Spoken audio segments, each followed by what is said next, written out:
Hey, this is Adam. A friend of mine wanted to know how the mutes work on a trumpet, so I thought I'd demonstrate some of the most common ones.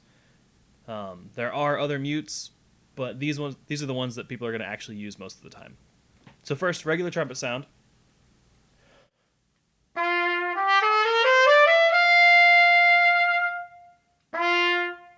So pretty normal, pretty standard.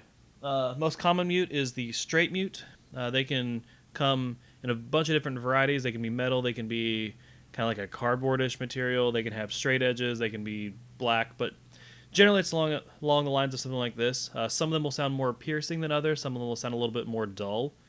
This particular one is a little more piercing, so it cuts through.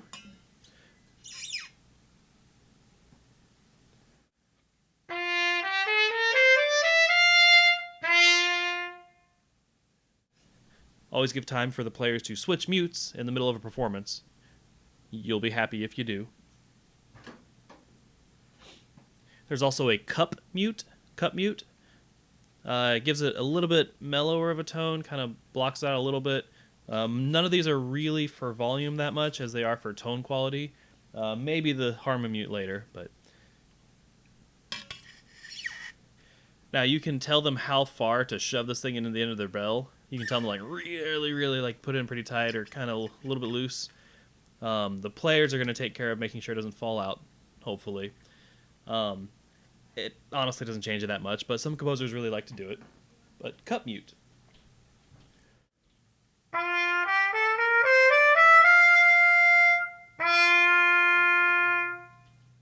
So kind of neat, makes it a little warmer, a little more resonant sometimes.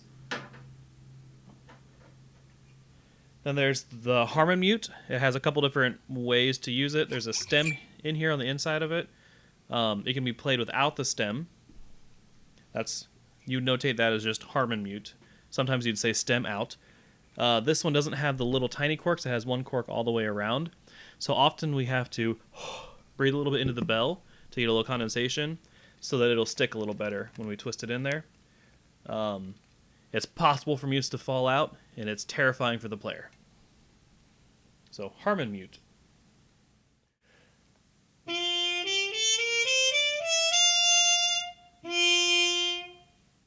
So you usually hear that for like old-timey stuff or jazzy sounding things. The stem, which goes in the end of it, can be a couple different ways. It can be partially out or all the way in, usually just all the way in.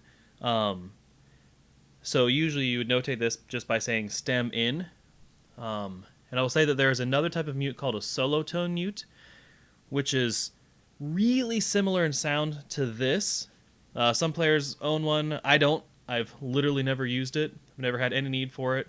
I've had one time where they asked for a solo tone mute, and the director was happy with a Harmon Mute with a stem anyways. But it sounds a little more like old-timey radio stuff. So Harmon Mute with a stem.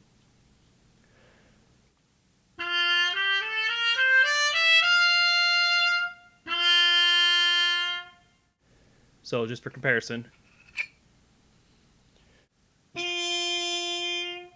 So it's a lot warmer sounding without the stem.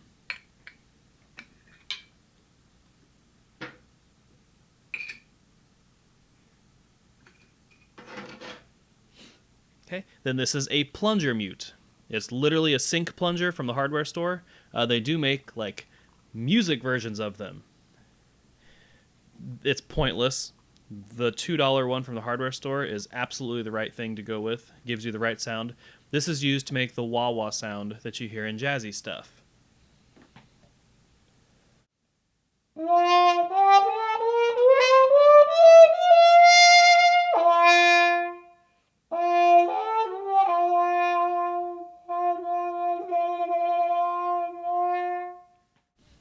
So if you want to be specific, you would notate like plus and zero or open and close to tell them what to do with it, or you can just tell them wah, and they'll figure it out. Now you'll see some notations call this a wah-wah mute. So when you tell them to wah, they'll either use a plunger or use their hand for a similar effect.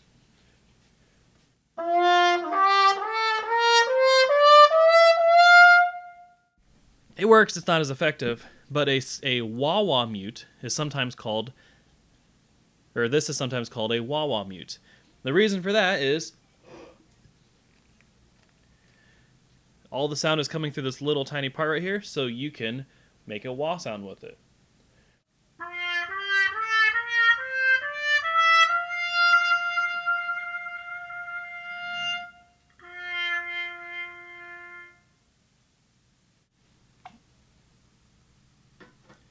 And just for comparison to all of those, the original trumpet sound.